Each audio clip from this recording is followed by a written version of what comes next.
I was around 17, living out in this little farmhouse area, and we had a lot of outbuildings, so we tended to keep farm cats. They would come and go like all barn cats do. Some of them stay for a few years, some of them are gone, some of them leave for a while because, they're catting around, um, and then would come back in again. We had this one cat show up one day. He was kind of a manky looking cat. He was a little on the fat side, so I assumed that maybe someone had dropped him off because he looked like he was well fed. He was pretty mottled colored. He was mostly black gray, but he had a little bit of browns mixed in with him here and there. He was not the prettiest cat, I will say that. And my mom ended up naming him Pudge because he was so tubby in the middle. I came home from school one day and mom was looking a little sad. And I asked her what was wrong. And she said, well, Pudge got hit by a truck today. Because we lived right off of a main road that comes out of our little town. And I was like, oh, that's too bad. We were kind of used to it though. That's the life of, living on a farm. Cats get killed on the roads. And I was like, did you want me to help you bury him? And she was like, "Oh, no, don't worry, I already did it." When I found him, he was already pretty stiff, and so I just scooped him up in a shovel, and I put him down in the corner of the pasture, and I was like, "Alright." And I didn't think anything more of it for quite a while, and about 2 weeks later, um, I watched Pudge walk in from the highway. And I went and grabbed my mom and I was like, "Pudge is outside." And she said, "Well, he couldn't be because he just got hit. Is it just a cat that looks like him?" And I was like, "Maybe, but how would you find a cat that would look like Pudge? He was so oddly colored, and the brown spots are in the correct spot." So I took her outside and he acted and looked, frankly, it was just Pudge. She looked a little bothered by it, but she was like, "Oh, I must have been mistaken. It must have been someone else's cat that got hit because this is Pudge." So we were like, "Strange," but went on with our business.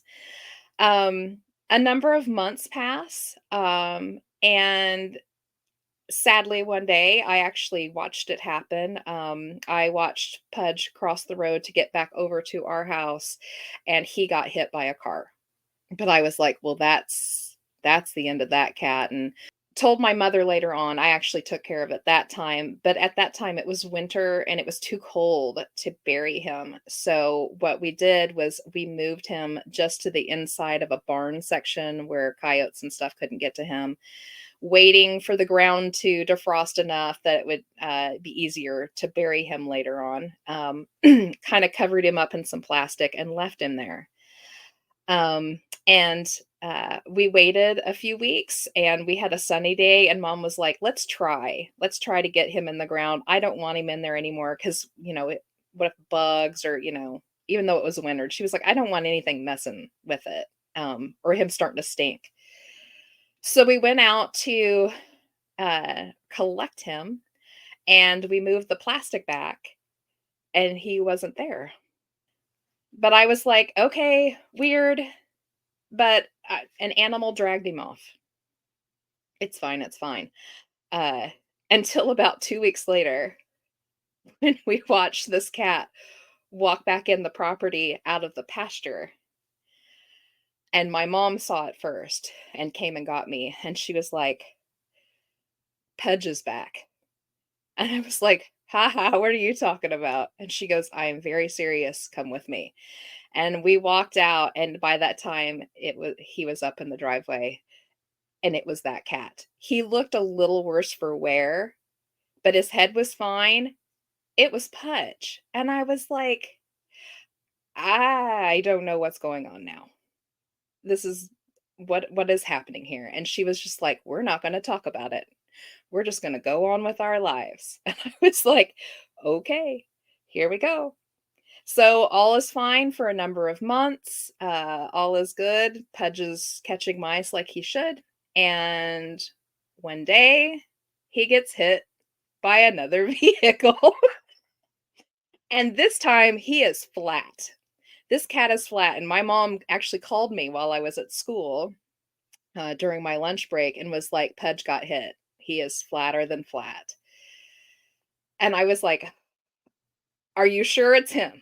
Are you positive this is Pudge? And she's like, it is absolutely him. And she goes, I'm calling up the farmhands because we had a couple of guys who would do chores and work with the cattle and stuff for my mother on our little farm. And she's like, I'm calling the farmhands. The dump pile across the road needs to be burned off. This is it. And I was like, okay. And when I got home, there was a raging fire. We had like a burn area for scrap wood and, mattresses and things that would come along. And it was overdue for a burn. And she had them scoop that cat up and get that fire super hot and throw the cat on top of it. And she told them, she was like, you stand there and you watch and make sure that cat's done. And they were like, yes, ma'am, looking her for very strangely, I'm sure, wondering why she's wanting this, cat to burn. And she told me, she's like, it's all taken care of. It's burnt to the ground. I went over there and looked. There is nothing left of that cat. It was incinerated.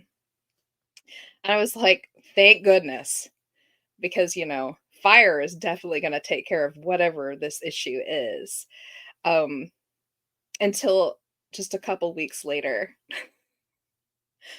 when this cat, who looked a whole lot like Pudge, walked back in on the property.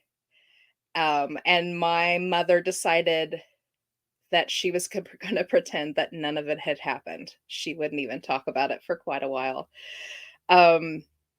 Pudge lived after that for quite a long time. And then one day he just walked off the property and never came back.